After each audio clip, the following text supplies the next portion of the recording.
Assalamualaikum warahmatullahi wabarakatuh. Selamat datang teman-teman. Kami dari kelompok Hygiene Industri Teknik Lingkungan yang diampu oleh Bapak Fadri Mulya Erisya, STMT PhD. Perkenalkan anggota kelompok saya yang pertama ada Higen Heristin, ada saya sendiri yaitu Dini Rizkyani, ada Hasna Maharani Khairunisa, ada Keisha Almagfiro Fatmawati Jajid Putri, dan ada Gigin Ade Sapitri. Kali ini, kelompok kami akan membahas apakah itu hygiene industri di sektor kimia, farmasi, dan tekstil. Untuk mengetahuinya, yuk simak penjelasan berikut.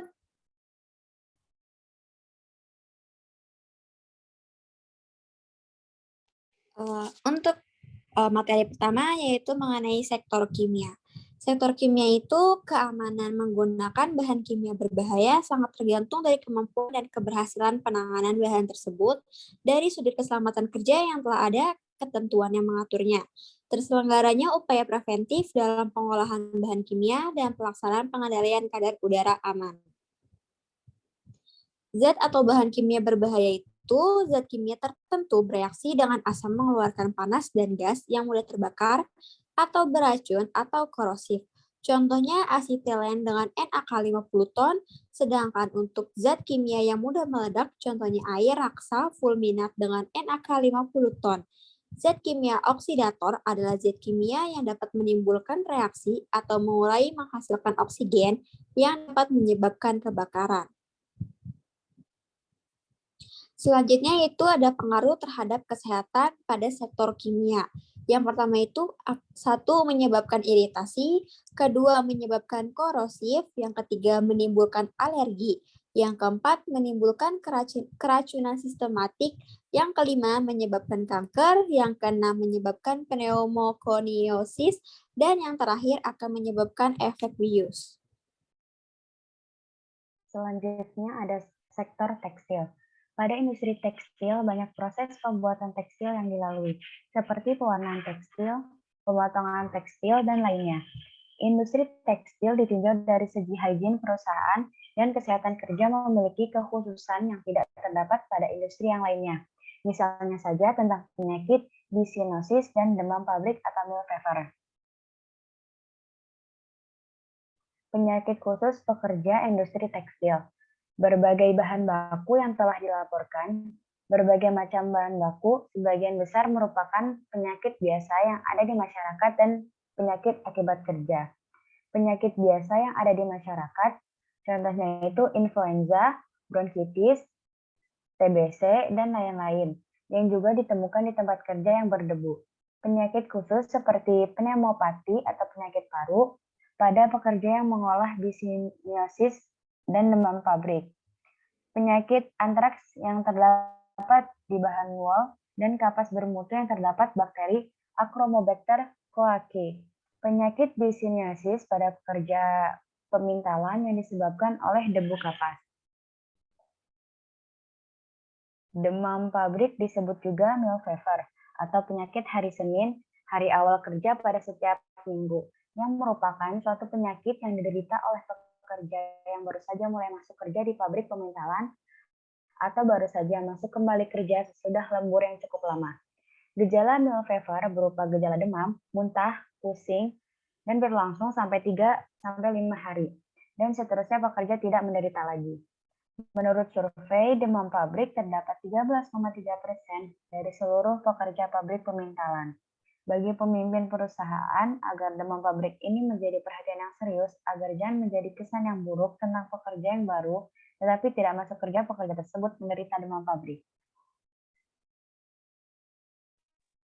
Selanjutnya ada faktor biologi industri tekstil. Yang pertama ada pemintalan kapas bermutu harus selalu disertai kewaspadaan akan timbulnya penyakit akut, alat pernapasan oleh bakteri yang hidup dari kapas kotor. Yang kedua, penyebab antara lain adalah bakteri Achromobacter coacae yang hidup di tanah basah.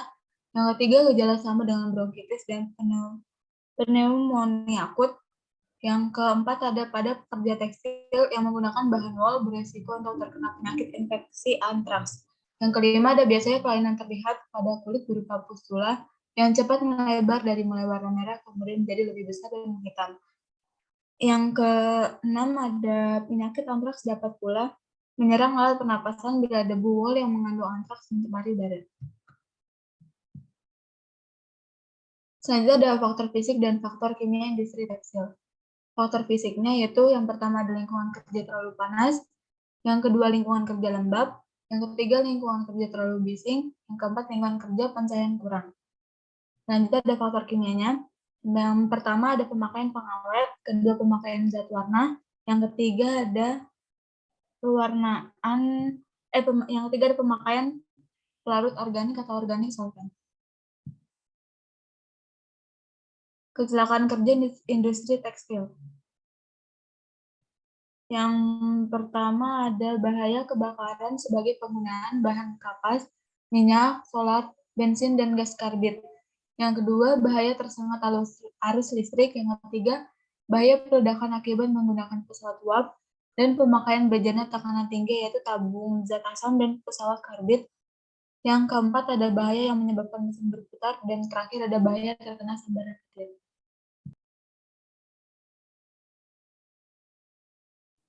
Yang selanjutnya ada sektor farmasi. Industri farmasi adalah badan usaha yang memiliki izin dari Menteri Kesehatan untuk melakukan kegiatan pembuatan obat atau bahan obat. Industri farmasi memiliki fungsi pembuatan obat dan atau bahan obat, pendidikan dan pelatihan, serta penelitian dan pengembangan. Setiap pendirian industri farmasi wajib memperoleh izin industri farmasi dari Direktur Jenderal Pembinaan Kefarmasian dan Alat Kesehatan Menteri Kesehatan Republik Indonesia. Selanjutnya ada faktor fisik dan faktor kimia potensi bahaya kerja di industri farmasi. Yang pertama, faktor fisik ada lingkungan kerja yang terlalu panas, lingkungan kerja lembab, lingkungan kerja terlalu bising, lingkungan kerja pencahayaannya kurang atau berlebihan, dan terkena radiasi. Faktor kimia berupa pemakaian pengawet, pemakaian zat warna, dan kontak langsung dengan bahan kimia. Selanjutnya, faktor biologi industri farmasi. Faktor biologinya ada bahaya kerja biologi akibat polusi udara, gangguan kesehatan yang disebabkan oleh virus, jamur, dan bakteri, mengalami kontak langsung dengan individu yang terinfeksi, dan penularan dari binatang yang terinfeksi atau yang menjadi vektor. Selanjutnya, kecelakaan kerja industri farmasi. Apa saja sih kecelakaannya? Yaitu ada bahaya terkena cairan atau uap panas, ada bahaya kebisingan, suara mesin yang tingkat kebisingannya lebih dari 85 dB, serta instalasi yang tidak memenuhi standar, seperti kabel yang terkelupas, kebocoran pipa steam atau utility, dan bahaya elektrostatis. Lalu ada bahaya sinar UV, radiasi sinar laser, dan radiasi sinar IR, serta radiasi sinar X. Upaya penanganannya yaitu, kita bisa melakukan pemeriksaan kesehatan sebelum bekerja dan selama bekerja, lalu larangan untuk karyawan yang mengidap suatu penyakit atau menderita luka terbuka, karena dapat merugikan mutu produk untuk menangani bahan awal, bahan pengemasan, bahan yang sedang diproses, dan obat jadi. Lalu menggunakan pakaian pelindung yang bersih dan sesuai dengan peraturan, pembatasan bagi karyawan untuk memasuki daerah tertentu, sterilisasi peralatan, dan disinfektan deterjen harus dipantau terhadap pencemaran mikroba. Sekian penjelasan dari kelompok kami. Terima kasih sudah mendengarkan. Semoga video ini bermanfaat untukmu. Saya akhiri. Wassalamualaikum warahmatullahi wabarakatuh.